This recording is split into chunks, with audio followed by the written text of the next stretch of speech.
Hola, bienvenidos a Somos BIT. Qué bueno que nuevamente nos están acompañando para aprender y conocer todos los servicios que tenemos en las obras de la organización BIT para ustedes. Hoy tenemos un tema súper importante. Vamos a hablar de la diabetes y la obesidad. O sea, son dos temas que van muy de la mano y es un tema pues de salud que es súper importante para todas las familias, y para eso hemos invitado a una de las endocrinólogas de nuestra clínica diagnóstica especializada BIT, la doctora Karen Palacios. Doctora, bienvenida a Somos BIT. Muchísimas gracias por la invitación a hablar de ese tema tan importante. Importantísimo, esta es consulta de todos los días. Todo el tiempo. Diabetes y obesidad. Entonces, como el tiempo es muy cortico, vamos al grano. ¿Qué es la diabetes? Bueno, la diabetes es diabetes mellitus, porque hay otra diabetes que es la diabetes insípida, ¿cierto? Diabetes quiere decir que hay un exceso de orina. Esa es como la etimología o el significado de la palabra. Lo que pasa es que los antiguos antes lo que hacían para diferenciar, porque no había laboratorios, era probar la orina. Entonces la diabetes insípida, pues no le sabía nada, era una persona que orinaba mucho, pero tenía un problema de una hormona que es la hormona antidiurética, ¿sí? Mientras la diabetes sacarina o la diabetes mellitus, al probar la orina era dulce, entonces hay un exceso de azúcar en la sangre porque hay un problema de una hormona que es la insulina. Es mucho más complejo, pero en grandes para entender es que la insulina en el páncreas se está produciendo de manera deficiente o funciona de manera inadecuada y provoca que el azúcar no sea capaz de ingresarse a las células, sino que se queda en el torrente sanguíneo haciendo todos los daños pues, de esta enfermedad. Pues muy interesante esa diferenciación. Entonces, digamos, hablaríamos de dos tipos de diabetes básicamente. Diabetes insípida, que no es una cosa muy rara, es como para entender que la diabetes, hay que poner el apellido, que es la diabetes mellitus, porque la diabetes mellitus también tiene otras clasificaciones dentro de la misma enfermedad. Bueno, ¿cuál es la relación entre la resistencia a la insulina y la diabetes? Bueno, para contestar esa pregunta hay que hablar de las diferencias en grande de los tipos de diabetes tipo 1 y tipo 2. La diabetes mellitus tipo 1 es aquella en la que el páncreas no está produciendo insulina, ¿sí? Esta generalmente se da en los pacientes más jóvenes, niños o adolescentes, y no tiene una base genética tan grande como la diabetes tipo 2. Estos pacientes no van a heredar en general este tipo de diabetes y requieren insulina sí o sí. Son los niños o jóvenes que son insulinos requirientes. Mientras la diabetes tipo 2, que esta sí es más asociada a la obesidad, porque el 80% de los pacientes diabéticos tipo 2 son obesos, entonces el tratamiento es bastante conjunto. Son aquellos pacientes que están produciendo inicialmente la insulina de manera adecuada, pero hay un montón de grasa, digamos, a nivel visceral que hace que esa insulina no funcione bien, entonces hablamos de resistencia a la insulina. Entonces una insulina que inicialmente se produce, pero no es capaz de funcionar bien a nivel como de los órganos diana o efectores para que este azúcar se pueda bajar. Bueno, ¿y cómo sabemos qué tipo de diabetes tenemos? Pues lo más importante en esto es la parte clínica, ¿cierto? La diabetes tipo 1, digamos, el debut es más en personas más jóvenes. Hay una diabetes que es tipo LADA, que puede ser alrededor de los 30 años, pero esos pacientes para su control sí requieren insulina. Generalmente hay un debut también con cetoacidosis diabética. Estos pacientes jóvenes se hospitalizan gravemente y de entrada pues sabemos que hay que compensarlos con insulina. Mientras la diabetes tipo 2 es el paciente después de los 45 años en general, que empieza a tener de pronto un poquito de obesidad, que empieza con una prediabetes, una elevación que todavía no es diabetes de este azúcar, y posteriormente se da el diagnóstico de diabetes. Empezamos con medicamentos orales, algunos inyectables no insulínicos, y algunos pacientes van a requerir insulina. Entonces la manera de presentación es diferente y los tratamientos también de cada una de las diabetes. ¿Y qué síntomas podría, o sea, si yo tengo podría sospechar que estoy como con problemas de azúcar? Nosotros en medicina tenemos una mnemotecnia, digámoslo así, o un acrónimo para podernos acordar de esto, que son las 4P. Cuando el paciente tiene poliuria, orinadera, acuérdense que diabetes es orinar, poliuria, polifagia, o sea que comen mucho, como que come mucho sin saciarse, polidipsia, que es mucha sed, y cambios en el peso. La otra P es pérdida de peso. Entonces esto nos habla que hay una falla de célula beta, más como a favor de que hay un problema en la producción de insulina. Sin embargo, el reto acá es la diabetes tipo 2, porque en general la diabetes tipo 2 es más silenciosa. Entonces lo que hay que hacer después de los 45 es hacerse chequeos de glicemia, de hemoglobina glicada, para conocer nuestro estado, porque la edad es un marcador muy importante del riesgo de diabetes, y obviamente otras condiciones como tener exceso de peso, tener ovario poliquístico. Las mujeres con ovario poliquístico deben chequearse también la glicemia. Las mujeres con antecedente de diabetes gestacional, eso ya es un marcador independientemente de la edad que hay que chequearse, o algunos signos al examen físico como la acantosis nigricans, que son las axilas negritas, el cuello negro, o los fibromas laxos, que son como esas carnosidades que a veces nos salen en el cuello. Las personas que se encuentran en esto, eso no es mugre, les digo a los pacientes, porque algunos se estriegan, y no tiene nada que ver, sino que esto es un estigma de esta resistencia a la insulina. Entonces hay que consultar específicamente por esto y buscar de manera proactiva que se nos haga el examen de la glicemia y la hemoglobina glicosilada. Sí, eso lo hacemos en nuestro laboratorio clínico BID, que tenemos 11 sedes en toda el área metropolitana para que acudan a tiempo. Bueno, doctora, cuando a uno le dicen que tiene prediabetes, ¿uno qué debe hacer? Bueno, la prediabetes es aquellos pacientes que presentan una elevación de la glicemia o de la hemoglobina glicada que no es normal, pero que está por debajo del límite de lo que ya llamaríamos diabetes, ¿cierto? Los pacientes con prediabetes, digamos que no es como la diabetes, que de entrada tenemos que poner tratamiento farmacológico y ser un poco más estrictos con esto. En general, los pacientes prediabéticos tienen un chance grande de mejorar con los cambios terapéuticos del estilo de vida, es decir, con una dieta muy adecuada, con ejercicio, y si el paciente tiene exceso de peso, cuando lo normaliza, puede mejorar esa glicemia, esa hemoglobina glicada que está alterada, a rangos normales. Entonces, también es muy importante que acudan para que esta condición no se les avance a una diabetes, dado que el punto de la prediabetes es mucho más manejable que ya un paciente que tiene diabetes ya diagnosticada. Bueno, ¿cuál sería la relación entre el síndrome metabólico y la diabetes? Bueno, cuando hablamos de síndrome metabólico, son, digamos, todas aquellas complicaciones que se dan en un paciente que tiene resistencia a la insulina. Entonces es como el nombre que le colocamos a un montón de condiciones que tienen una base en general común, que es la adiposidad, el exceso de grasa. Entonces son los pacientes que están con el azúcar alto, que están con la presión arterial elevada, que tienen el colesterol también elevado, y esto implica un riesgo cardiovascular elevado. También vemos que el perímetro abdominal es mucho más elevado, y estos cambios de resistencia a la insulina al examen físico.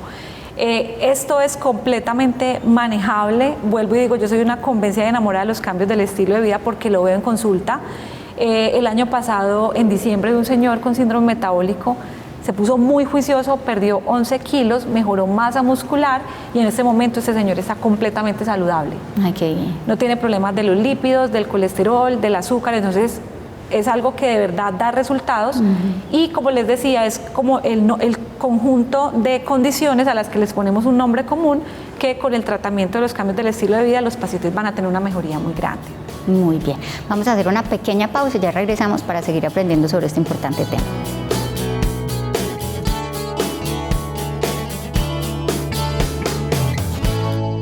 La Clínica Diagnóstica Especializada BID tiene a su disposición más de 25 especialidades médicas como ginecología, gastroenterología, medicina interna, dermatología, geriatría, entre otras. Además, realiza procedimientos en diversas especialidades médicas y métodos diagnósticos y terapéuticos como videoendoscopia, rayos X, ecografía, mamografía, densitometría y TAC. Pida su cita al 322-8300.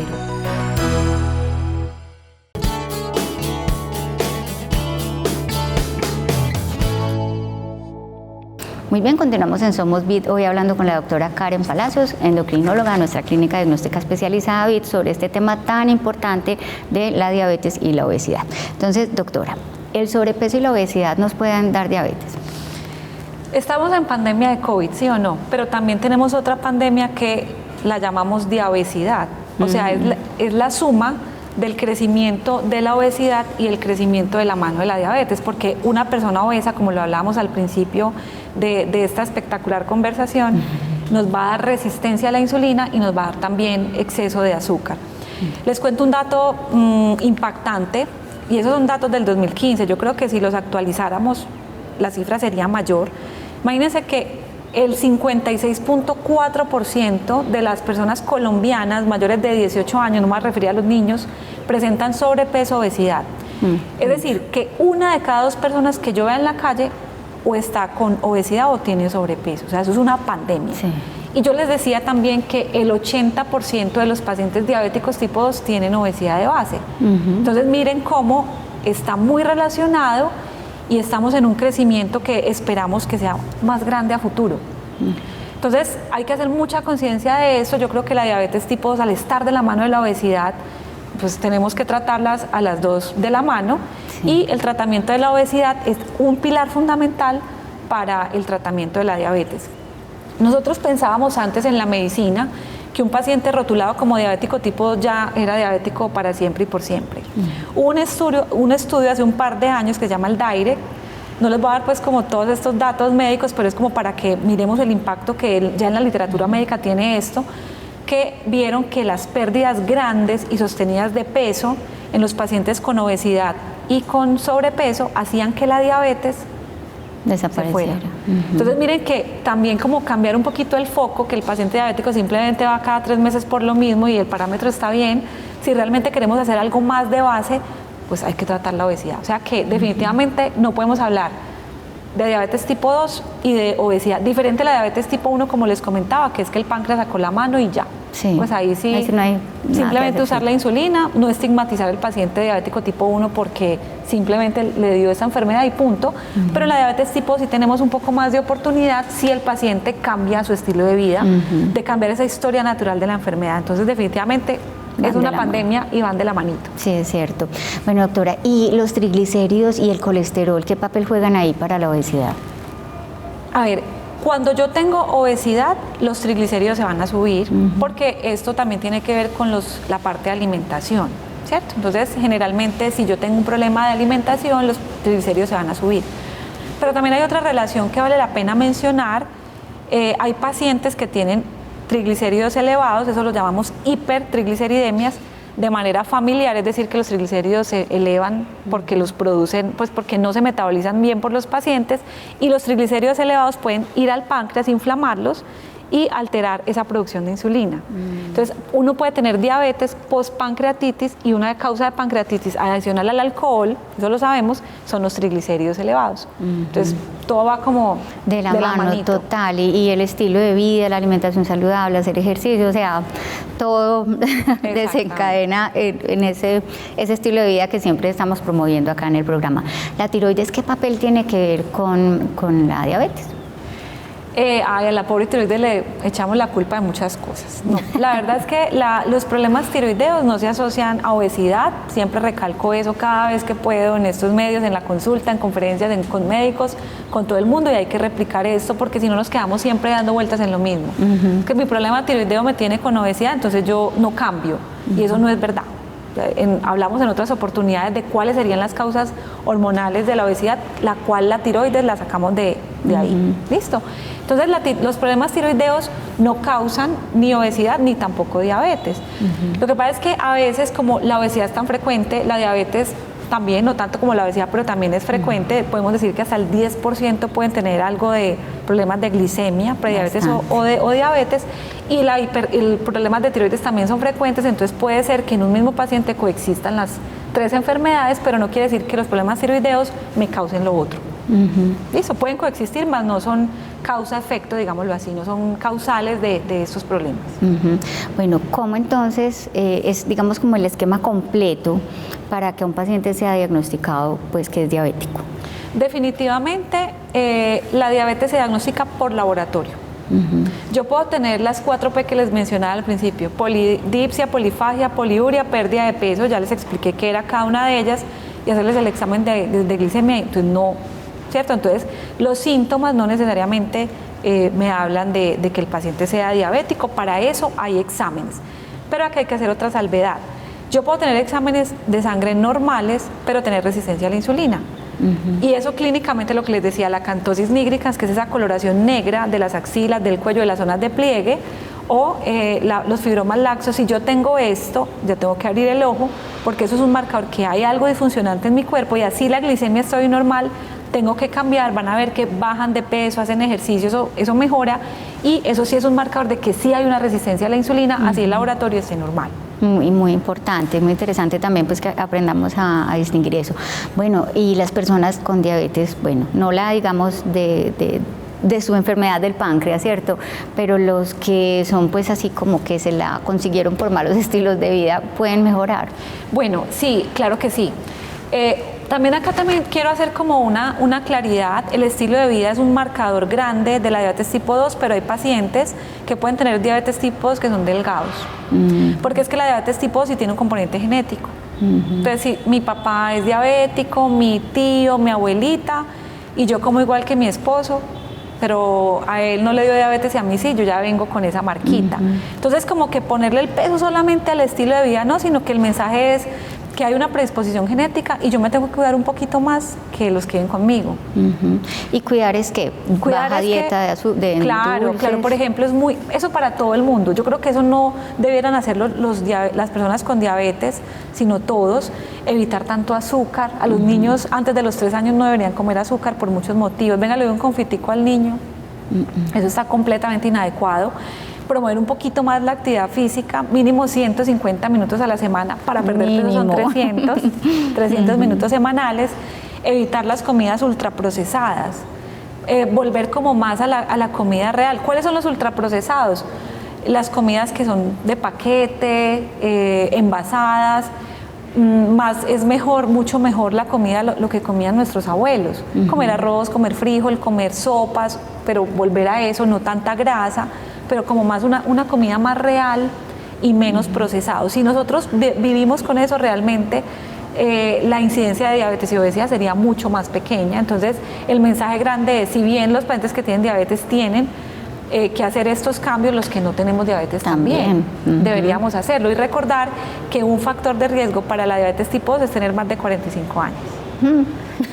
Entonces, todos nos iremos acercando, ya estamos en esa edad, entonces sí tenemos que hacer como un poco más de conciencia y reconciliarnos con esas cosas que son gratis. Hacer ejercicio es gratis, comer bien también, ser como más consciente. Todos sabemos acá que las harinas, que los procesados, que los dulces, que las gaseosas, yo creo que eso todos lo sabemos, no tenemos que ir a una nutricionista y a un endocrinólogo para que pongamos un poquito más en práctica eso y cuidar las nuevas generaciones, evitar pantallas, porque eso promueve el sedentarismo en los niños, evitar comidas procesadas, evitar los dulces y promover más la actividad física.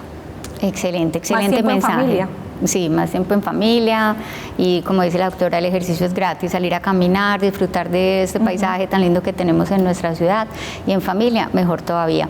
Doctora Karen Palacios, muchísimas gracias por estar acá, por compartirnos toda esta información tan importante sobre la diabetes y la obesidad y todo el servicio de endocrinología que tenemos en la Clínica Diagnóstica Especializada para ustedes. Recuerden que pueden llamar y pedir sus citas con la doctora 322-8300 opción 3. También nos pueden buscar en la página web Clínica Diagnóstica Especializada BID y también estamos en redes sociales, en Facebook y en Instagram. Los esperamos entonces en otro programa para aprender sobre estos interesantes temas. Hasta entonces.